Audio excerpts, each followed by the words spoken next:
Hey guys, and welcome to another episode of CUBED, the Marvel Snap podcast. We are now on episode 15. I apologize. We did skip a week last week, but that was because, I was on the good old waters of Earth. The brave in the sea lads. Yeah, so I was actually out on a family cruise, and that's why we did cover we took the week of the 6th, and we actually covered like all the cards that were coming out this month. But today we're gonna talk about a lot of stuff that we missed and more. We have some leaked stuff that we can talk about. So tonight, as you can see, we are not cubed tonight. We are duoed. Mr. DarkHelmit, aka Don, is actually off today because it's his birthday. You have clappies? Right. Happy birthday, bro. do you have the clappies? Do you have the clappies set up? Didn't you know how to do that? It doesn't sound as good on the actual thing, but I got you. There you go. Yeah. Happy birthday, Don. It's actually his birthday today. So yeah, of course he can't join us. He has stuff to do. But as always, we have Bok Choy, aka Dakota. So thank you for joining me tonight. We did want to we were tossed up to see should we do an episode? Can we do an episode tonight? Because life happens, but we did want to provide content. So we wanted to get content out there. Again, we appreciate you guys following us on Cube the Marvel Snap podcast on Instagram and Cubed Marvel Snap on what was it? TikTok. On TikTok. So we appreciate you guys, all the follows, all the love you guys give us. We try and get back to everybody that comments. Even if you like it, we like your like. If we if you leave an emoji, we like your emoji because we just appreciate all the back and forth, what do you call it? I don't want to say just communication. Communication, but I don't want to say entanglement. Engagement. There you go. Engagement, man. The engagement. Yeah. I don't want to say entanglement. It sounds like appreciate your entanglement. Whoa. Don't want to do that, but we do appreciate y'all being around. Yeah. So tonight we're gonna get started with the balance update that we had on the 6th. So the 6th, the first update. Oh, that's not it. So sorry, it wasn't the 6th. It was the 9th. So you guys have been playing this for the last couple of weeks, but we just wanted to go over it real quick because we didn't cover it in our last cast. So the first update was to Claw, and they made this guy a beast. I mean, they changed him from a 5. Well, he stayed 5'4", but they changed him from a +6 to a +8. So, Dakota, tell me about this card and how I know we've been using it for a good time. So, tell me how you've been using it. So, what I've been using him in right now is like a blink and Nocturne deck. It's the one where you're just trying to get some power across the board and just move things around. Having him come out, blinking out, Jubilee if you weren't able to get him, or even, I hate to admit it, but I have been playing Leech. It is insane. You get that extra power on the other side there, you are absolutely annihilating people. He is a monster, a force to be reckoned with. You put him out there. And most of the times right now, I keep running into people who want to do control. It's so fun to throw him on the lane, they Professor X. A lot of people forget that there is a monster waiting for that to happen. So it worked out really well on my turn 6 play, waiting for him to come on that point. Instead of going, let's do our big, throw a Magneto, let's throw out whatever. I could just do this and win that lane because they're not ready for it. And it's been great. I'm all about this buff. Yeah, so it's really cool because they made this card usable again, right? So at 5'6", or at 5, him giving 6 power, he wasn't bad, but I feel like a card at his cost, it's detrimental. There's so many other good 5 costs that are versatile, where you have Lady Deathstrike, which they had to nerf. We're going to talk about that. But yeah, she was doing really well. And even with her power, it didn't matter that they nerfed her. I mean, she's down 1 power, but she has a great effect, right? You have Vision, which is, you place him, you can move him. It doesn't matter, So for him to be essentially a 5/12 now, he's on par with a Magneto, just split power, right? So you have 4 power in one location, 8 power in the other. So it makes him more versatile in that sense. Before he was a 5/10, and it just didn't really cut it, right? Like if you play 6 power to a location, it's just like, oh, okay, well, other 5 costs can beat it, right? But if you play him now on 8 power, it could contend with a Vision that can move. So it's nice that you have his little 4 power to go in one lane, but 8 power in the other, and it makes him a contender to just put in any kind of deck nowadays. So it's a really good change. I'm glad that they did something like this. I know you spoke a lot about when you play Professor X and then you're locked out of that lane. Not anymore, right? Claw gives you 8 extra power in that lane. It could beat out a Jeff that moves there, a buff Jeff. Like if he got buffed by Elsa Bloodstone, he could beat that out. So he could do a lot of good things. The only thing is don't play him on the right. Don't be stupid like that. I've done that accidentally with I would put out something. I go, okay, my next card in hand's gonna be Claw. That's perfect. And then I'm like, oh wait, I don't want that. I blinked it and I was like, yeah. what am I doing with my life? Yeah, especially like when the worst part about playing that deck is because you have you play Leech or you play Jubilee, and then you blink them, right? So you have Claw, you have Magneto, you have Red Hulk. Those are the costs that can come out from a Leech or a Jubilee. Now, the worst part is having all of those cards in your hand. And you're just like, well, what do I blink now? Blink's basically a dead card.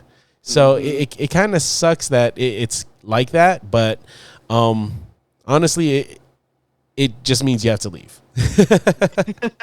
Exactly. So I think that's a good thing, and you kind of know your what is it? You're out. Your win condition, and when you got to leave. Yeah, your play line. You really start to pay attention to what's happening here. You see that by about turn 5, you know what's going to happen. You're either going to take this one or you're going to take that one. Yeah, exactly.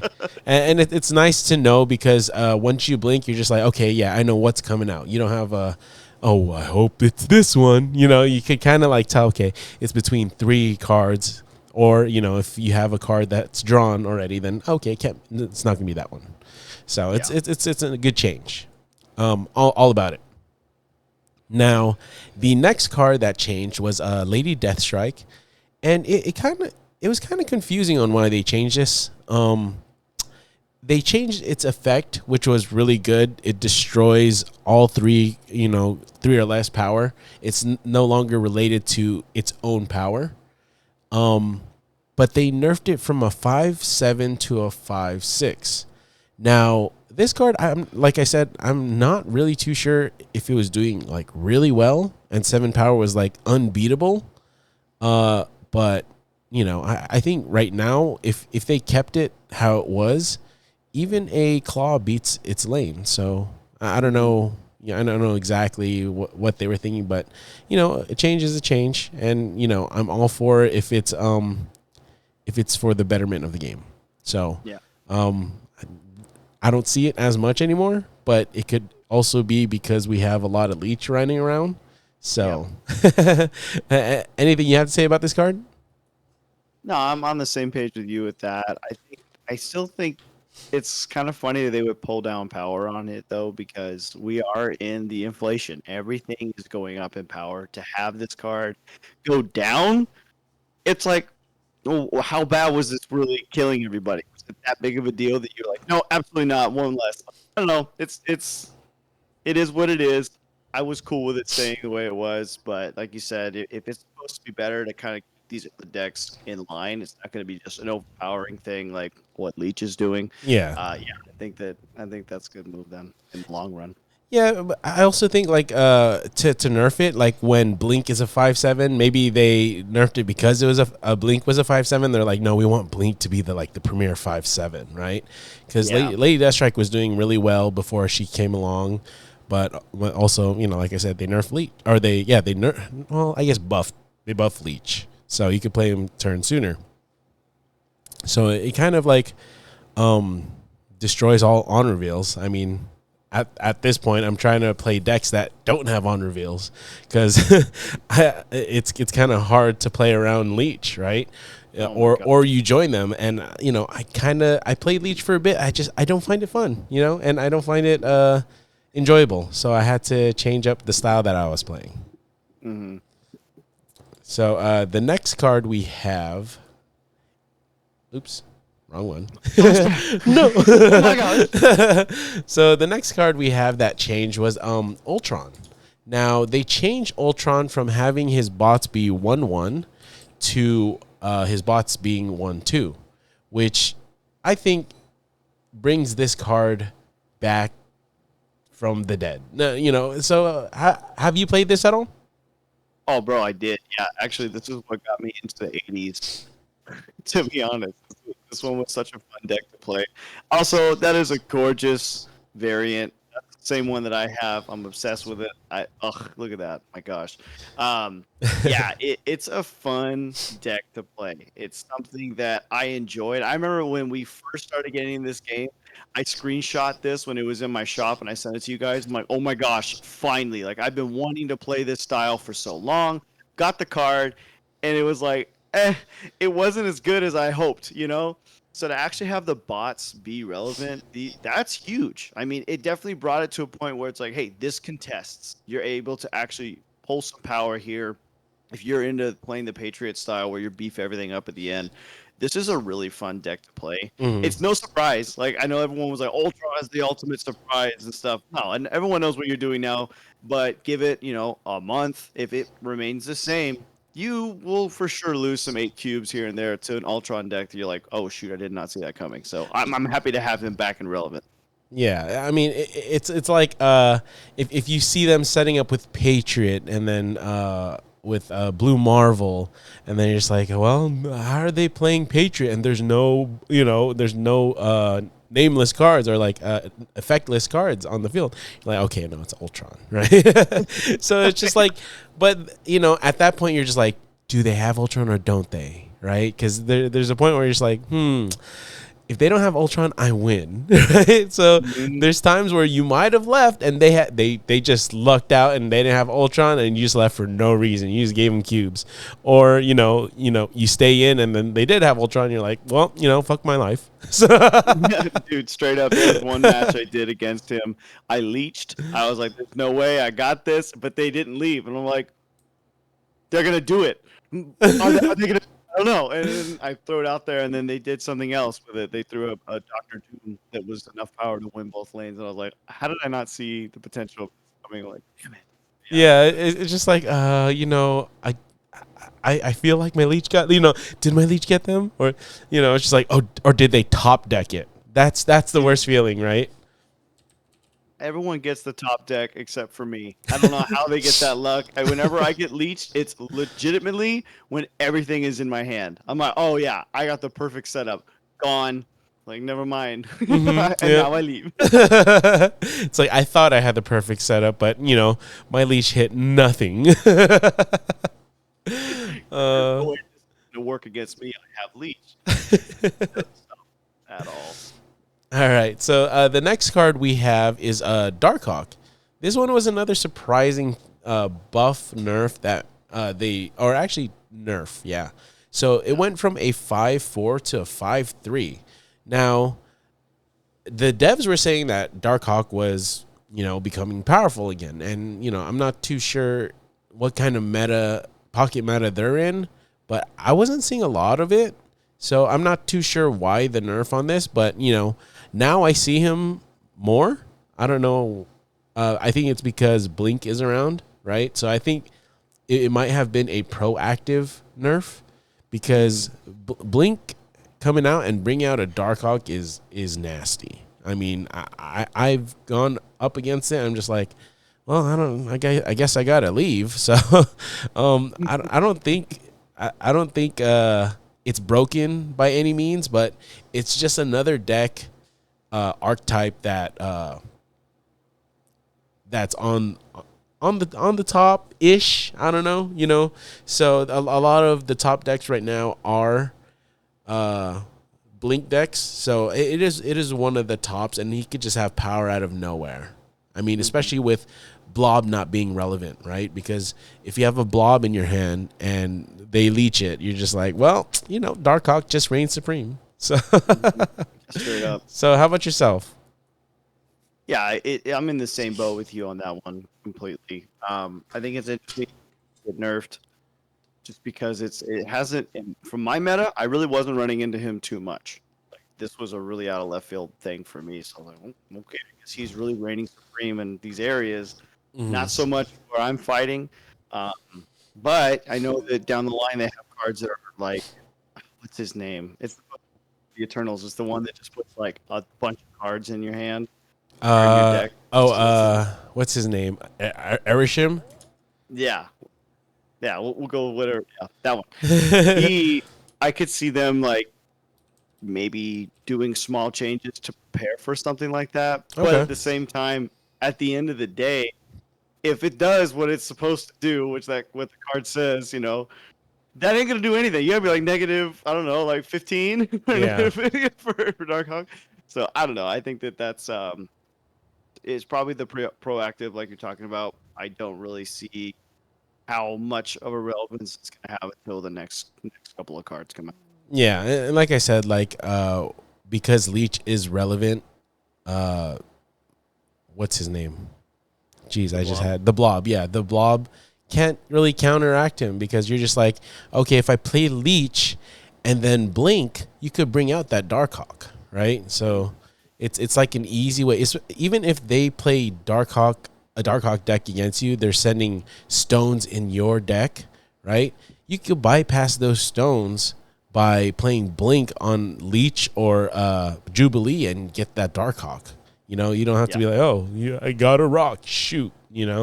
So Blink has definitely paid off in this meta. I think it would be more fun if Leech wasn't in it, but we have these metas and we have to fight through it.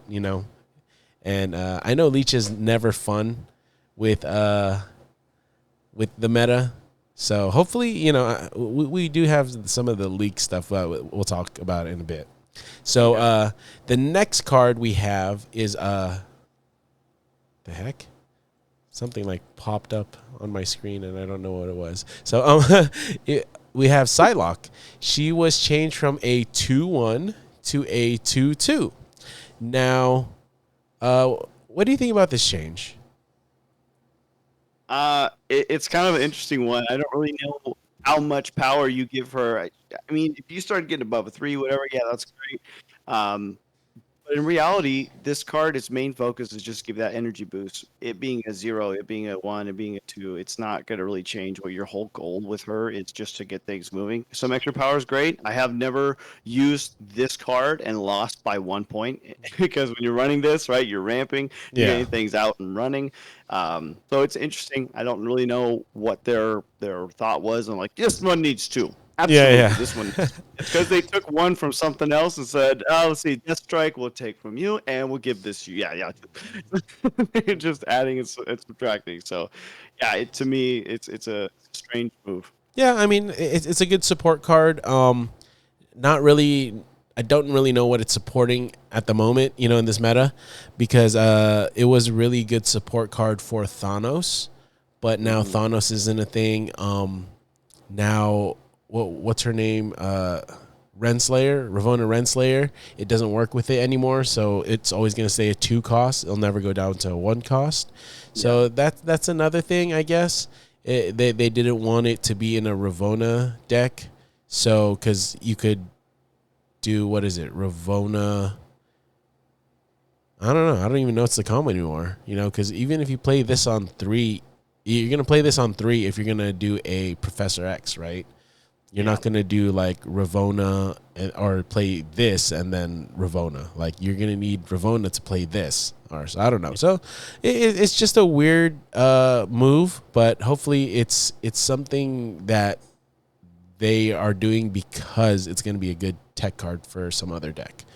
So Yeah. So the next card that we have was of course, Leech. We've been talking about him. He was changed.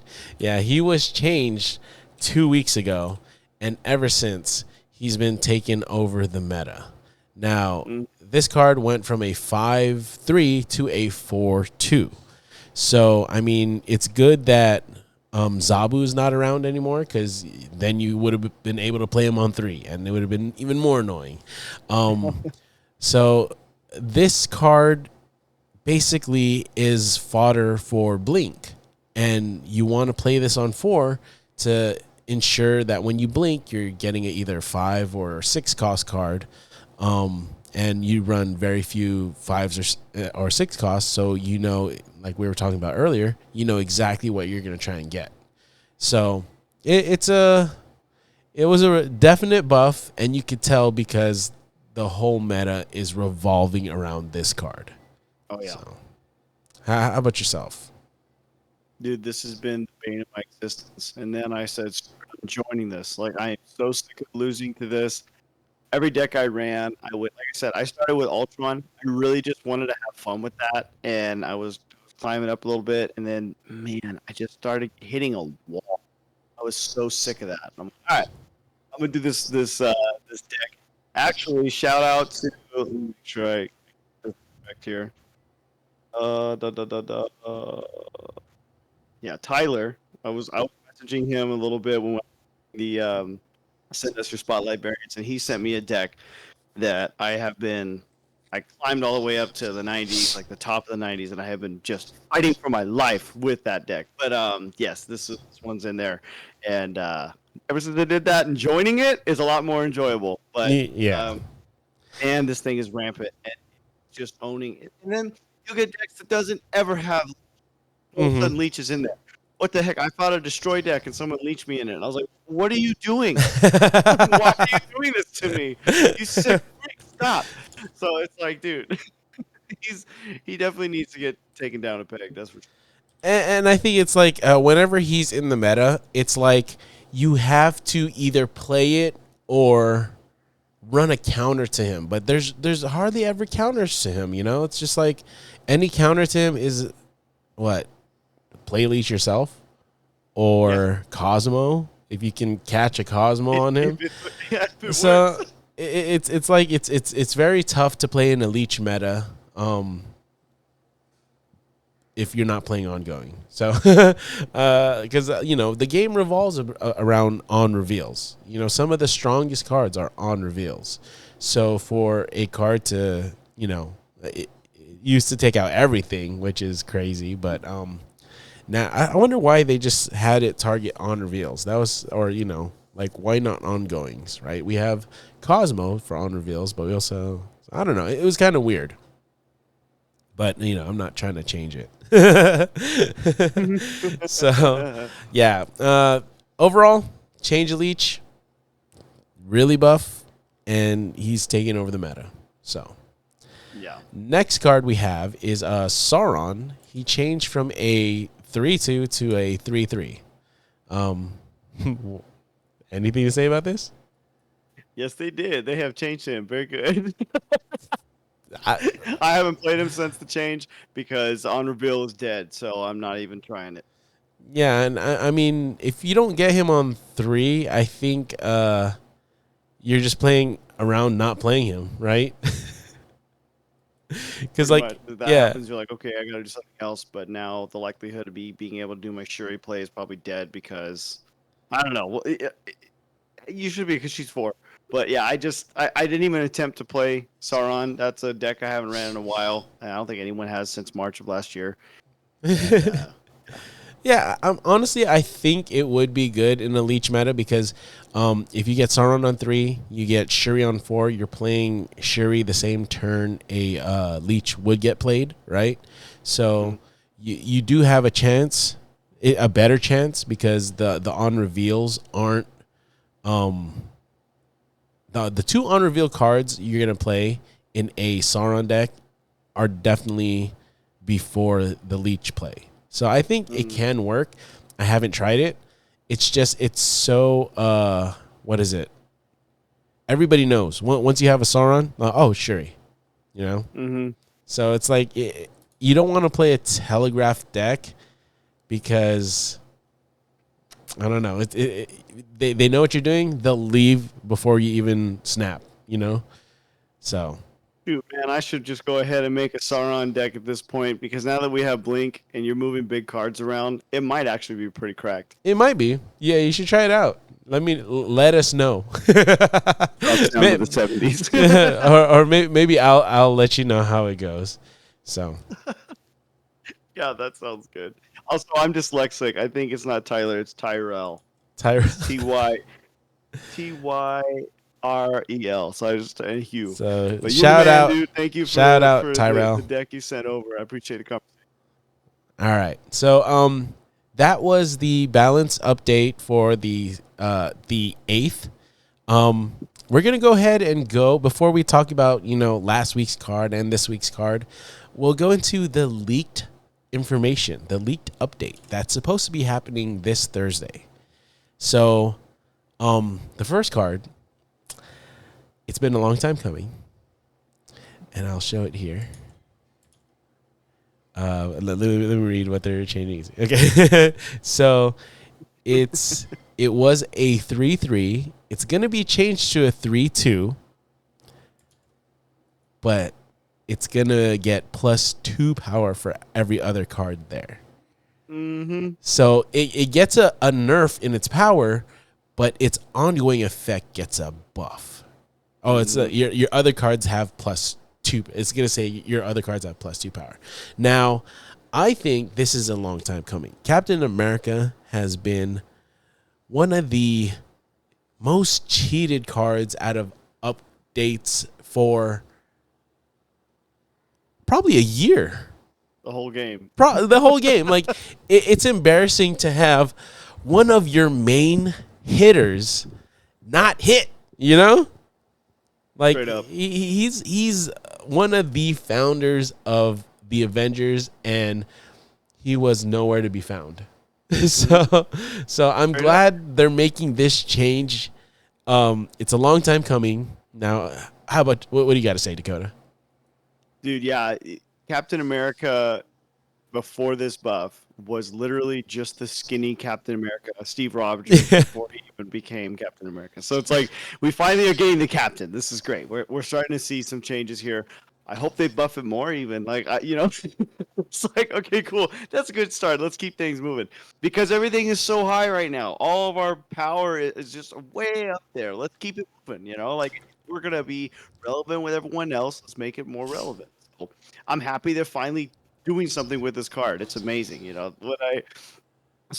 I was about to head home, I looked at the leak or whatever, and I saw that, and I was like, bam, bam, bam, bam, I'm just hearing it, dun, dun, dun, dun. I'm like, oh, it's happening. Oh, I was so pumped. So yeah, it's cool to see they're actually doing something.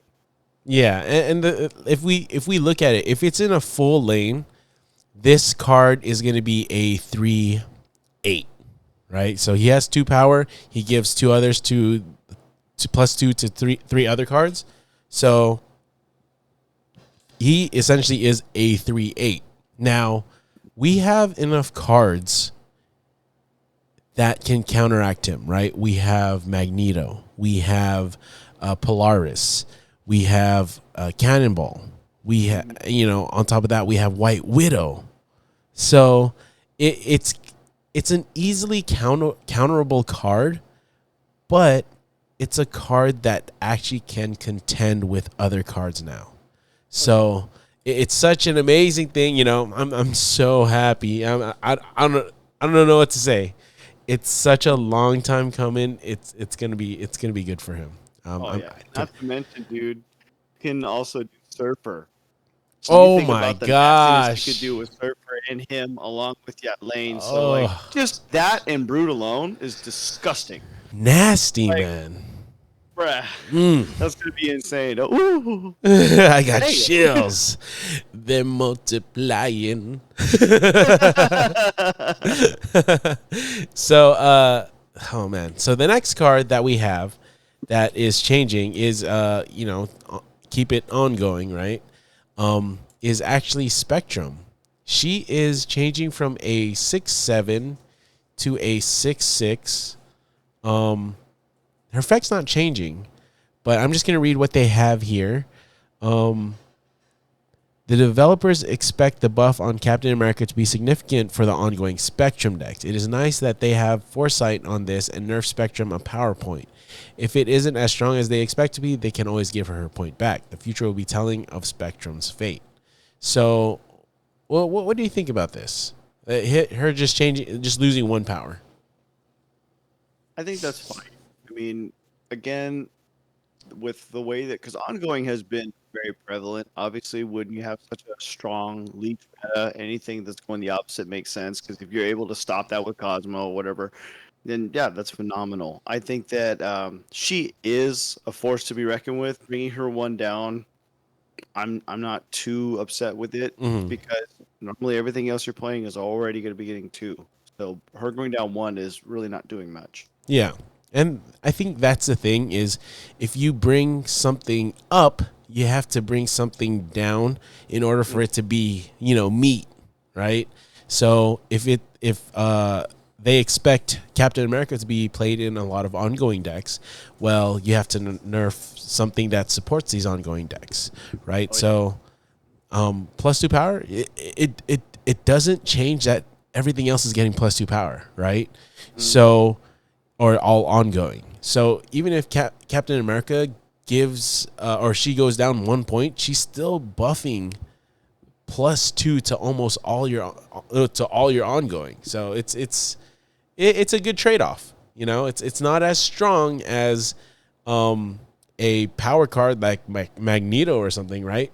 But Mm. it is making your other card stronger to hopefully contend with Magneto.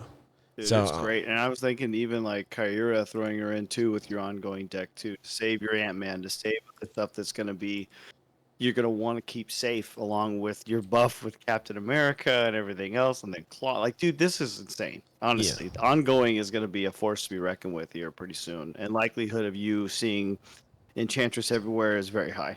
Oh yeah, yeah. Enchantress, Rogue. Oh man, all those stuff.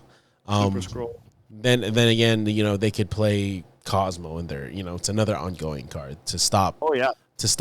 Enchantress, to stop Rogue, right? So Mm. it's gonna be a rock paper scissors, right? So it's nice because you're just like, okay, well, who has the card? So I like those metas where it's just like, it's not just one card versus the other card. There's rock, paper, scissors. There's three options, so it's versatile. So, Mm. Yeah, which I think is the best thing. We can level everything out and have just a solid game, and that's what they're. I hope that's what they're trying to do here with bringing her. So. all right. So the next card they are changing is Luke Cage. Now, it's changing from a 3/4 back to a 3/3. Now, I'm just gonna read the author's notes again. So this change seems to stem from the recent U.S. agent change, which might have made the combo a bit stronger. It will be interesting to see Luke Cage in C3, but this change won't hurt Luke Cage's viability too much overall. I like this. It changes him to go back to a C3 deck. But let me hear what you have to say about it. I mean, bringing it to C3 is going to be interesting. That's going to be annoying. I hate fighting against Cerebral. That deck annoys me so much. I don't know why. Anytime I'm trying to run it, I just don't do good. But yeah, bringing that down again because it's going into ongoing, and ongoing is just such a powerhouse. That does not hurt anything. You know, you put that in the lane with captain, you're fine. You're already back up to 3-5. You know, that's nothing. Yeah. And the best part about this is um you could play Valkyrie with it, right? So your cards can't go down, but your cards can go up, right? So it's another good thing about C3 is Valkyrie can just change an entire lane and make your opponent's lane insignificant. You know, you could have a Red Hulk there, you could have Magneto there. No, Valkyrie, even, right? And then if it's in a Cerebro deck, then you change your Cerebro and your Mystique to 3 as well. Oh man, it's over. So it's a really cool thing that they're doing. I'm not too sure. I saw him too much in my meta, where he was with Red Guardian. What did they say? Red Guardian. Let me read it real quick. Oh, U.S. Agent. Like I didn't really see him too much with U.S. Agent, but you know, what do I know? This is a Leech meta right now, so I haven't been seeing it at all. Yeah, So. somewhere, somehow, I'm gonna say it's Luke, Yeah. the U.S. agent, and Man Thing, and Red Guardian, and all. It's just the nastiest deck in the world somewhere. Yeah. I mean, I haven't they're seen it. all really good cards. A lot of them on reveal. So. Yeah, yeah. Like I don't know what universe they're finding it in. It's somewhere where no one's playing Leech. It's that one guy out there that hasn't seen Leech in the entire. He's like, oh my last 3 god, this weeks. is He's been amazing. like, "Ooh, life is good." I don't know why people are complaining about Leech. I don't see him at all. All right, so the next card that they're buffing, I guess, is Baron Mordo. Okay, so his on reveal is changing. It was your opponent draws a card, set its cost to 6. Now the new one is the top card of your opponent's deck costs 6 until turn 6. So, if I'm understanding this correctly, at turn 6, it changes back to its original cost. So I'm just going to read the notes here. So Baron Mordo has long been one of the weakest cards in Marvel Snap. Agreed. I mean, he's still kind of useful, but agreed. Okay, often functioning as a worse Yondu for players in that the drawback could mean your opponent just gets a free card. Yes. Yeah. This tweak to the original design maintains the disruptive intent, but makes sure the effect is more strictly negative for your opponent. Okay. Author's note says, I felt like any change to Baron Mordo would be positive, but I'm still scratching my head. Hopefully it can positively impact this card's completely atrocious stats. So I agree. I mean, Baron Mordo was partly used in like Ronin, dude. Ronin decks, right? But Yeah. the worst part is when you don't know exactly what you hit. Like it would be nice to see what you drew, what they drew, just so you're like, okay, cool. They got a card that was turned into a 6, right? Now there were some games where somebody used Baron Mordo and they gave me a 6 cost card that so it didn't really change anything. It's just like, ooh, I drew, right? Like, okay, I can't top deck this anymore. So, you never really saw the benefit of using it, or you never, physically saw it. You just had to pray, like, hopefully it hits one of their 1 costs and turns it into a 6 cost. Yeah. So, but you never knew if it worked or not. You just gave your opponent a free card, which kind of felt bad at times, where sometimes they're like, oh man, okay, if I just draw this card, I'll win, right? And then they give it to you, you're like, thank God. Thank God. Blessing. Thank God somebody is running Baron Mordo. So how about yourself? What do you think about the change to this card? Yeah, I think that's a really big benefit to it. You're going to be making it a little more challenging to move forward in your draw, and I think that's the way it should be, right? Like Yeah. that definitely puts a little penalty on you if you're ruining that. Oh, I need need Jubilee. I need Blink. And I can't play them. That sucks. That really is going to be a damper on a lot of decks. And I think that that's just the wise way to go about it. It should have been that way from the rip. I'm glad they're starting to make this one. Now, I'm not looking forward to seeing it because I know my luck in this game, and it's going to happen every time. I'm like, all I need is this card. And it is going to give me a 6 of it. I'm like, Well, my yeah. God. I mean, And then when I do it, it's like, oh, cool. I made their Doctor Doom a 6. well, no, it's only 6 until the end, until turn 6. So it goes back turn 6. Just hopefully it's a card that you didn't need to play really early, right? So, Yeah. I mean, it's a good change. It's something to make him more viable. I'm glad that they're taking this OTA to make a lot of these busted, not in a good way, busted cards, really busted, like good busted, right? So I'm hoping they do more of this and they listen to their clients. I don't know. What would you call Players? us? Yeah, just they listen to the players. So, Yeah. All right. So the next change that we have is Grandmaster. He is changing from a 2-0 to a 2-2. And I'll read the notes here. This is a significant but fairly straightforward change to a card beloved by many players that's failed to find a role in the metagame. While we often aim cards high on release, Grandmaster was a unique case where we felt our testing was unlikely to identify the best possible thing to do with the card. It's just got so many potential applications. It turns out that we were too conservative, so we're trying out a sizable buff. So, not bad. He changes from a 2-0 to a 2-2. I could definitely see it being played more. I think the only thing about this card is it has to move to the middle in order to activate, right? Or it has to move the card to the middle. Now, that means you have to play very strict on where you're playing cards, right? And it can't hinder a location. Of course, this game is location based. So if the middle seems to be nowhere, then this card is basically useless because nowhere has no effects, right? So unless you just wanted to move that card for the points, but it's such a what do we call something that it could be really good, but you just don't you don't know. So it has a lot of variety in what it can do and versatility, but very rarely are effects that this can.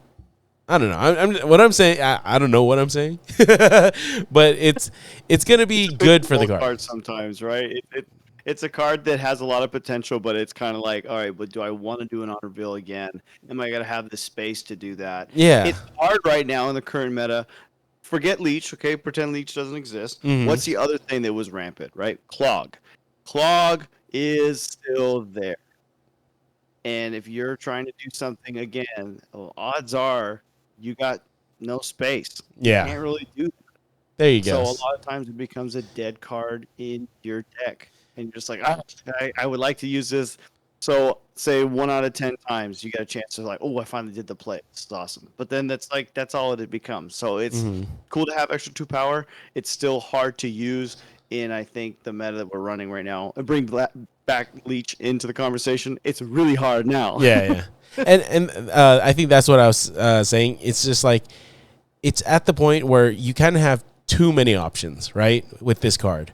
Now, like you said, it's not really good in this current meta just because of Leech. But, I mean, it's a card that you could play before Leech, right?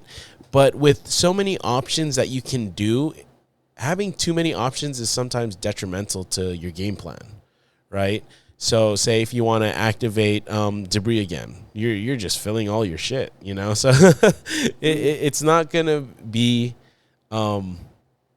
too bad of a buff, but hopefully these other changes will knock down what we can or can't do.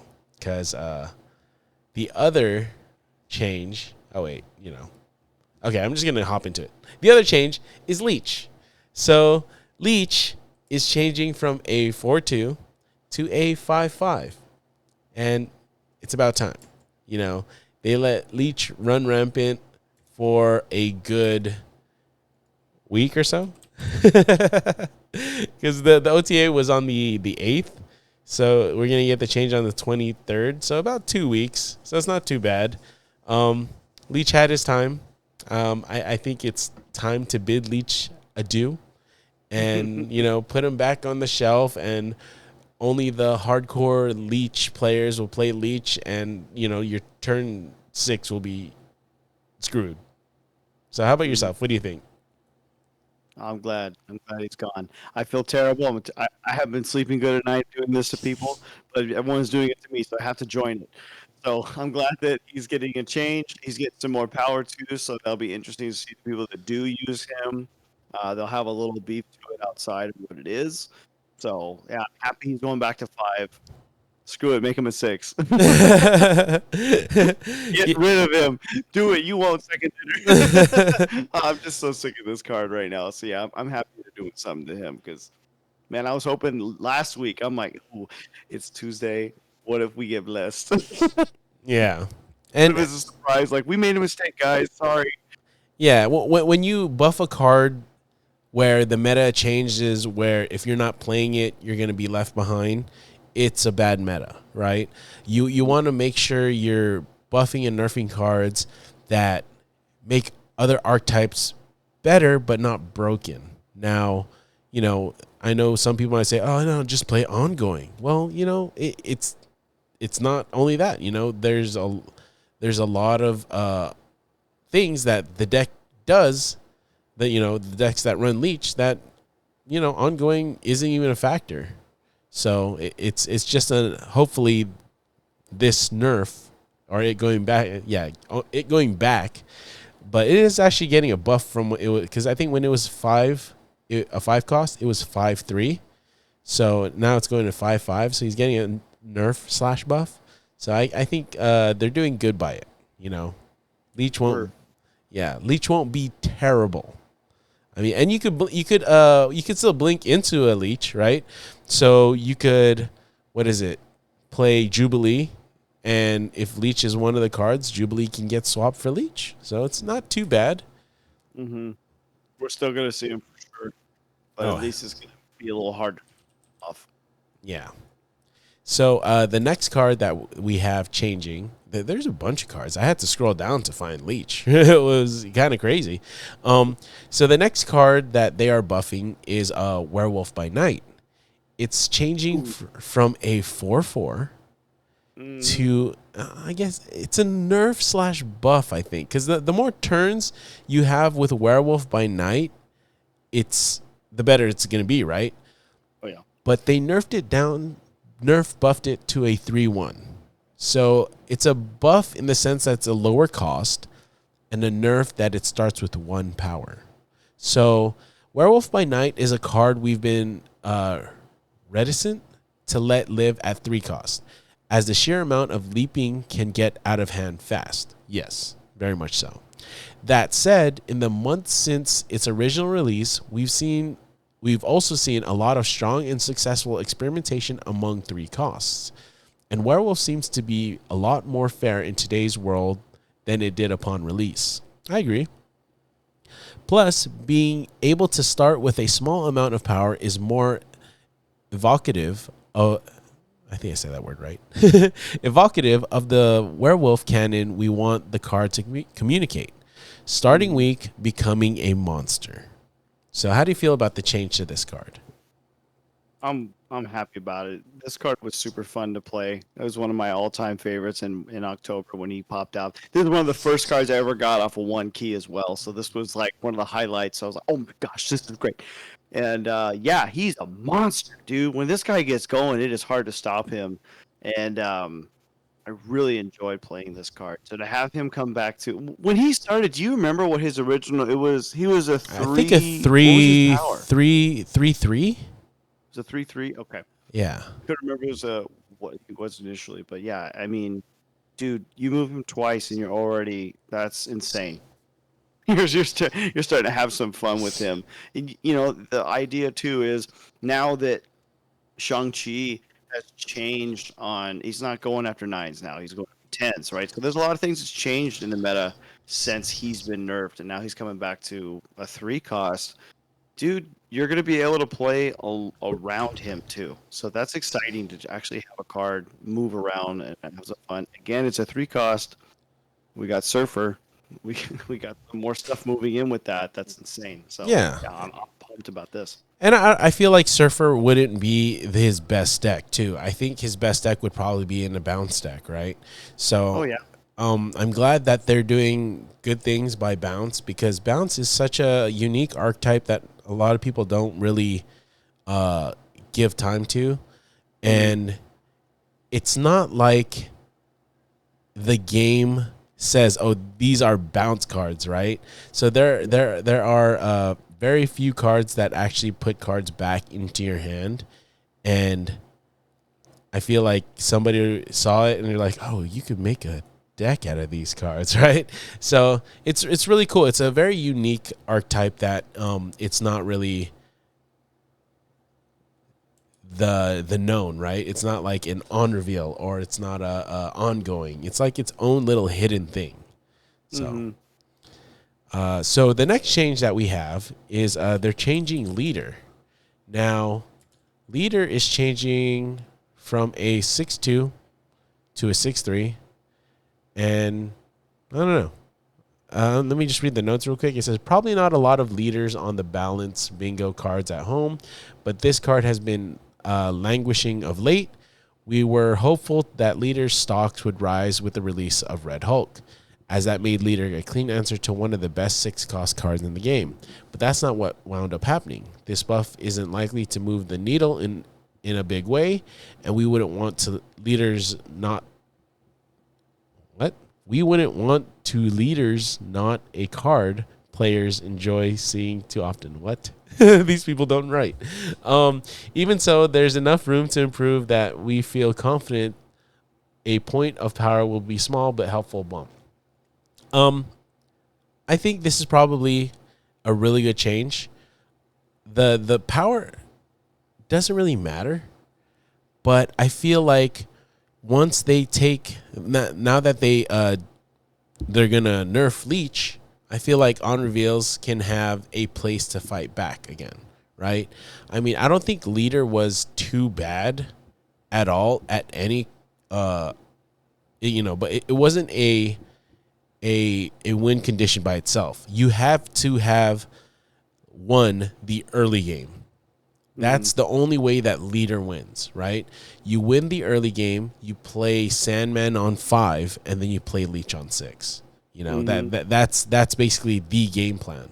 So if you don't have Sandman, then chances are no, you shouldn't play leader on turn 6. You should have a backup plan or something like that. So simple change, 1 power, not bad. Yeah. How do you feel about it? I'm cool with it. He's a fun card to play. He also has a lot of downsides too. I mean, you take for instance, man, this happened before when I was really heavy into my Destroyer deck. I love playing Destroy. Destroyer was such a fun style, and I'll never forget it. I was so pumped. This guy, he snapped on me. I'm like, oh, what's he got? He leadered. And my Destroyer he took my Destroyer and killed everything. And I was like, ha ha ha ha. It's like the moment of just pure joy. And I'm like, yeah, he has a lot of benefit to play, but he also can really screw you. So I think that he's got that really cool 50-50 chance there. And I enjoy this card. If you like playing that casino style, like this is a really fun way to play. So if he's relevant, that's cool. Yeah, and I think he never lost relevancy. I just think, people have better things to play right now. And once Sandman comes back, which, once the on reveals come back, especially with Sasquatch coming out on week 4, it's going to be insane because you're going to want to play Bounce and play a bunch of cards with Werewolf by Night. But, once you get the Sandman out, you're just like, no, thank you. So So the next change we have is to Sentry. Now, he is going from a 4-10 to a 4-8. And I think he was this before, right? If I'm not mistaken. So, I was at 4-9. was he a 9? Okay. So, basically, he's going to be a 4-8, and of course, his the Void is always his negative power. His power, but negative. So, the Void's going to be changed to a 4-8. So, they say, we have determined it's necessary to weaken the Annihilus shell in the interest of metagame health. And this adjustment is in pursuit of that goal. We'd hope to avoid it entirely. Sentry at 10 power is a more interesting card, especially with stuff like Scar. To that end, we've explored potential revisions to Annihilus instead, but weren't able to find a change we could stand on confidently in time for this OTA. We may revisit Sentry later if that work proves more fruitful. But for now, we're just reducing some of the bite that combo packs by reverting Sentry to its original stats. Okay, so its original stats are 4-8. No, I thought it was 4-9 too. But I feel like this card in the Annihilus shell, because Annihilus was taken over for a good while. Oh yeah, it is hard to combat -10, right? -8 is nothing to scoff at either, because you get Hobgoblin, you're just like, where do I make up the 8 power? So it's any negative power is even what is it? Green Goblin, right? -3. It's very hard to make up negative power. So I think people aren't going to be happy either way because it's negative power. It's just its own archetype, and I feel like it was pretty balanced in my thought process. So what do you think about it, the change? I think it's interesting that he's going to be under the Shang-Chi. I mean, that's insane. You're going to be floating some power there that you really can't stop. Yeah, you're right. The Hobgoblin, that's pretty much what it's turned into now. If you send that bad boy over, that's pretty huge too. Mm-hmm. I always like this play style. This is something that's just so fun. Annihilus is it's a fun time. You don't like being against it, but to play it, it's always a good on reveal. So I'm happy to see that they're trying to make it not as just destruction. Like you play this and it's like, okay, I won that lane. Yeah. Now you have to come up with some other stuff. Maybe Celine might be relevant in that deck again because I haven't really seen her played as much. But maybe not. I don't know. I think that it kind of, you can stay in the same play style, but you got to be a little smarter with your moves. I agree. Yeah. So overall good change. Like you said, it is weird that they make it under Shang-Chi. Now, I also feel weird, like why does the Void have to be the same power, negative power as the Sentry? Is it because Sentry is the only one that can stop the Void? Is that what it is? Maybe. So I guess it is comic lore that they want to keep the power the same but negative. So yeah, it makes sense, but yeah, it's gonna be a hard time to balance around something that you have to keep. If you want to buff it, you also have to nerf buff the Void, right? If they want to keep it the same. So that will be the complete OTA for this Thursday, and it's a beefy one, So it's interesting to say that this next meta is gonna be insane. So, all right. So I want to go ahead and talk about the card of last week, which was Sage. So I just want to read Sage's power. It's an on reveal, and it's a 3 cost, 0 power. She gets +2 power for each different power among all other cards here. So what I like about this card is it takes into account your opponent's side as well, right? So you have to be smart when using this card, because if your opponent is playing, say, like Brood on the other side, you're only going to get +2 with all those brews on, and you got to make sure you don't have any +2s or 2s or 2 powers, or else, you only get +2 for once, right? So it's a very interesting card that you have to play very smart. Now, I don't think it's anything game breaking, but I think it's just a good overall card. How about yourself? Dude, this card is a super fun one. I finally got to mess around with it a little bit in Conquest, and yeah, you're right. You really got to pay attention to what's going on the other side. It's not just yours. You have to kind of plan it out. It can get pretty high pretty quick. Yeah. It's pretty fun. I enjoyed it. Yeah, especially in a negative deck. I've seen it played in negative quite a few times. It changes to 0-3. You have a 0-5 Iron Man. Jeez, it gets you past, whatever you need it to do. So it's a really good card for what it is. It's like it's a 3 cost. You can play it in Surfer too, but there is a lot of 3 costs we talk about. There's a lot of 3s right now. That's going to be something. I'm curious if they change things up as time goes on, because I could see Surfer really taking over with Leech coming back again. Surfer's going to be a force to reckon with. Yeah, and that's the thing. Like, Surfer has many options, right? There could be so many iterations of Surfer. It's just like what the player deems viable in their Surfer deck. So it's a really cool card. I can't wait to see what else it can do. I mean, it doesn't really have an archetype in itself, but very interesting indeed. So now that brings us to this week's card, which I think we're just going to spend like 2 minutes talking about because I don't think it's a good card at all. But let me hear your thoughts on it. Oh, sorry. Let me read it first. So this week's card is Namora, and it's a 5 cost, 6 power on reveal.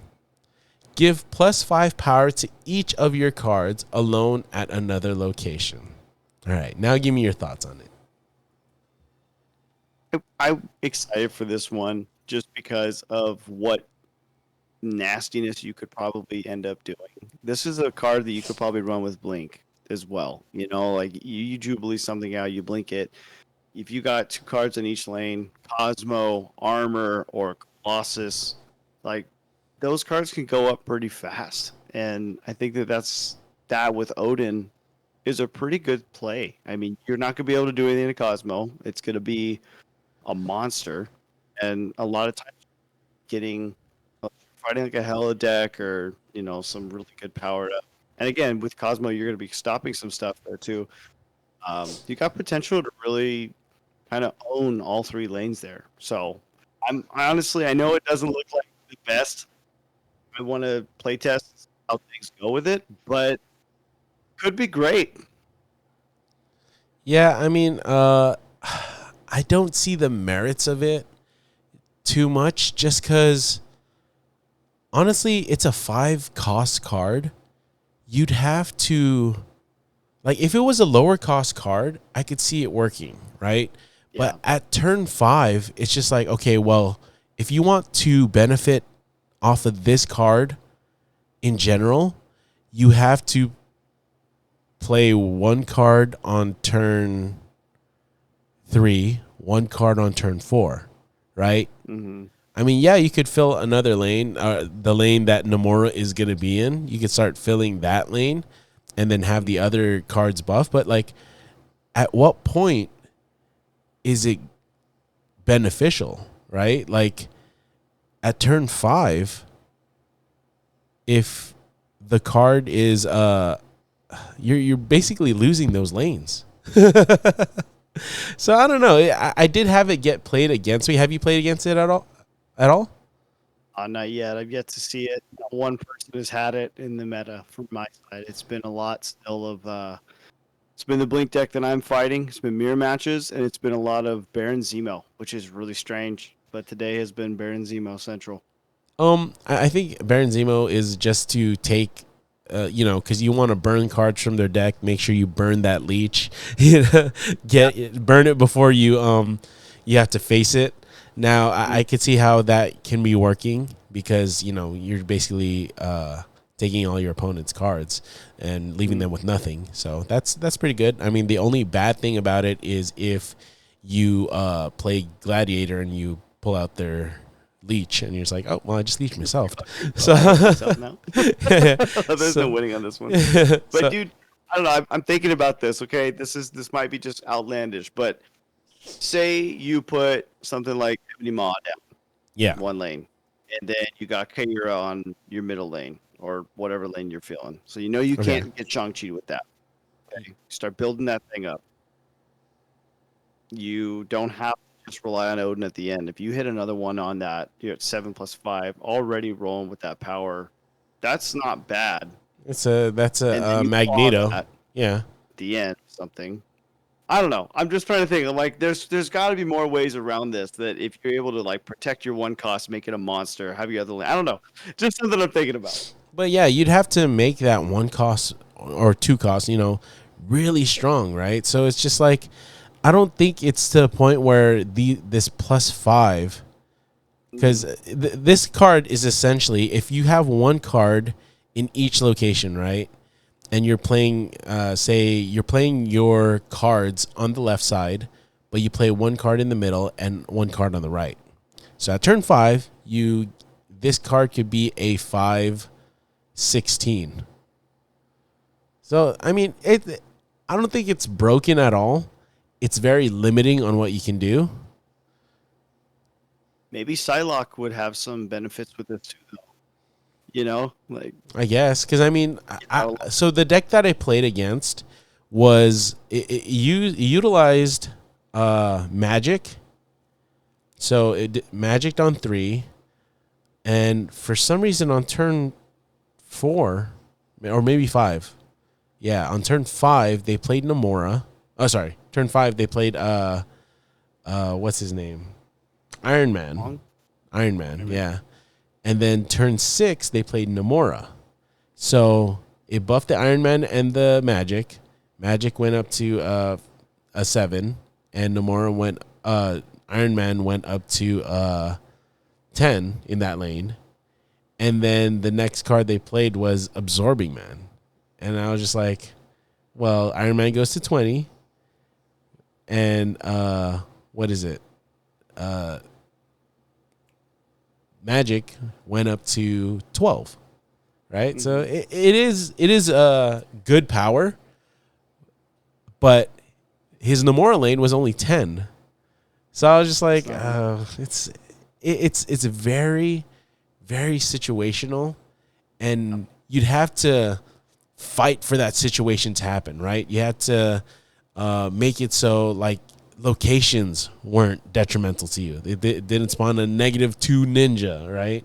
Or your location didn't give you squirrels, right? So, or if it did give you squirrels, you have to play Namora on 5 to get those squirrels buffed, and then play in that lane on turn 6, right? So it's very restricting, and I feel like this card is going to be very hard to pull off most of the times. Yeah. So you got me. I'm just trying to. I just want to dream. I'm just like, this card could be great, but no, you're right. It needs a lot, and no matter where we're fighting all these different stuff, it's like you've always said, you need more than just one thing in this deck, because what's the likelihood of you getting that lineup? Very rare. You want to have better opportunities. Yeah, I mean, especially with people that are playing White Widow, it's just like, well, there goes my game plan. So, okay, well, that's gone. It's just like, well, unless you want to play the freaking Namora on what is it, a Widow's Bite? Like, no, thank you. It goes to 0-1, mm-hmm. and then you have to fill it in later. Like, oh man, it's a weird card to make work. I'm excited to see somebody else have success with it. I know the guy that tried to play it against me, he went with 4 cubes against me, and I was just like, thank you. Thank you for your donation.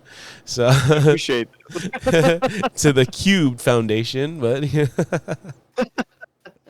so yeah, I'm excited to see good things come from this card, but I'm more excited for the OTA.